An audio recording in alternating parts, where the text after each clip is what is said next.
ചെയ്താൽ എനിക്ക് ഇഷ്ടം റസൂലുള്ളാഹിനോട് തന്നെ. അതൊരു വഹാബി വന്നാലും നടക്കൂല, മാറ്റാൻ ഉറപ്പ്. അതോ ചെറുപ്പക്കാരെ കണ്ടില്ലേ, നബിദിനത്തിന്റെ തോരണം കെട്ടാൻ അവർക്ക് തിരക്കൊന്നുമില്ല. എത്ര മുടിയൊക്കെ നീട്ടിയിട്ടുണ്ടെങ്കിൽ ആ മക്കള് സംഭവം തലേന്ന് ഡെക്കറേഷൻ ബൾബ് കത്തിക്കാനും കെട്ടാനൊക്കെ ഉറക്കൊഴിയും. സത്യത്തിൽ റമദാനാണ് ഏറ്റവും ശ്രേഷ്ഠമായ മാസമെങ്കിലും നമുക്ക് ഒരുതരം എന്തോ ഒരു സാധനം ടേസ്റ്റ് വരുത്ത് റബീഉൽ. പൈസ ഉണ്ടെങ്കിൽ പോക്ക് നിർബന്ധം മക്കത്താണ് ഹജ്ജിന്, പക്ഷെ നമുക്ക് വേഗം എത്താൻ ഇഷ്ടം മദീനത്ത് തന്നെയാണ്. അതൊരു മഹബത്താണ്. നിയമത്തിന്റെ സ്കെയിൽ കൊണ്ടൊന്നും അത് അളക്കാൻ കഴിയില്ല.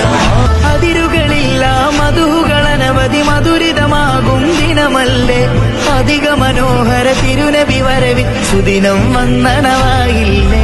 അഖിലരിലും പ്രഭയായി അഴകതുമേറിടലായി അകമിൽ കുളിരതുമായി ആഘോഷം വരവായി. സ്വല്ലല്ലാഹു അലാ മുഹമ്മദ് സ്വല്ലല്ലാഹു അലൈഹി വസല്ലം, സ്വല്ലല്ലാഹു അലാ മുഹമ്മദ് സ്വല്ലല്ലാഹു അലൈഹി വസല്ലം. നൂറുൻ അലാ നൂർ യാ റസൂലല്ലാഹ്, നൂറുൻ അലാ നൂർ യാ ഹബീബല്ലാഹ്, സ്വല്ലല്ലാഹു